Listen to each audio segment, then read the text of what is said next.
Peristiwa harimau yang menerkam pemberi makannya pada Sabtu 18 November 2023 begitu menggemparkan warga kota Samarinda. Bahkan Kepala Balai Konservasi dan Sumber Daya Alam Kalimantan Timur, M. Ari Wibawanto mengatakan, peristiwa ini merupakan kali pertama terjadi. Kami tidak pernah mendapatkan surat izin memelihara macan, baik itu harimau Sumatera ataupun impor. Jadi tindakan memeliharanya ini adalah ilegal, tegas Ari Wibawanto pada Minggu 19 November 2023. Masyarakat dibuat penasaran dengan sosok pemilik harimau tersebut. Tidak banyak informasi yang diperoleh mengenai AS yang kini telah ditetapkan sebagai tersangka sebab melanggar pasal 359 KUH Pidana, Cungto pasal 21 ayat 2 yang karena kelalaiannya menyebabkan orang lain meninggal dunia, Cungto pasal 40 ayat 2 Undang-Undang Nomor 5 Tahun 1990 tentang konservasi sumber daya alam dan ekosistemnya.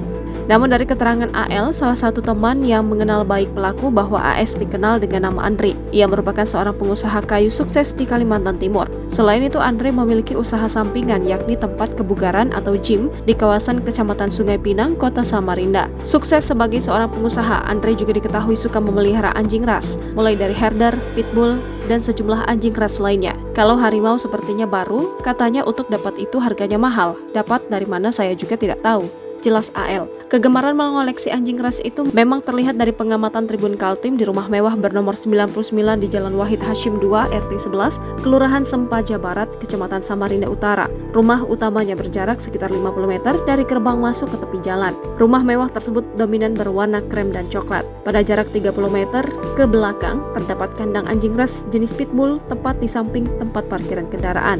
Lebih maju lagi terdapat gerbang yang menjadi akses menuju bangunan tempat harimau tersebut ditempatkan. Namun sebelumnya di balik gerbang pada sisi kiri terdapat 2 ruang betralis lengkap dengan air conditioner yang telah kosong. Aroma ruangannya khas peliharaan anjing. Di sana hanya terdapat rantai dan mangkok aluminium yang biasa dijadikan tempat makan hewan peliharaan. Lebih maju lagi terdapat sebuah bangunan kosong yang di dalamnya terdapat kamar-kamar yang tertutup rapat. Debu dan sarang laba-laba yang ada menandakan ruang itu sudah lama tidak difungsikan. Sementara itu, saat menggali informasi dari para tetangga Andre, warga setempat mengaku tidak pernah mengenal siapa pemilik rumah tersebut. Mereka tertutup, jadi tidak ada yang kenal. Ketua RT saja tidak ada yang pernah tembus masuk kalau ada sosialisasi kegiatan lingkungan, kata Mayang, warga setempat. Kapolresta Samarinda, Kombes Pol Arif Fadli melalui Kasat Reskrim Kompol Rengga Puspo Saputro mengatakan AS alias Andre kini telah ditahan di Mapolresta Samarinda. Ia mengatakan saat ini pihaknya masih melakukan pendalaman terkait bagaimana dan dari mana pelaku bisa mendapatkan harimau tersebut. Semuanya masih proses pendalaman, perkembangannya akan kita sampaikan kemudian, singkat Kompol Rengga saat dijumpai usai proses evakuasi hewan liar tersebut.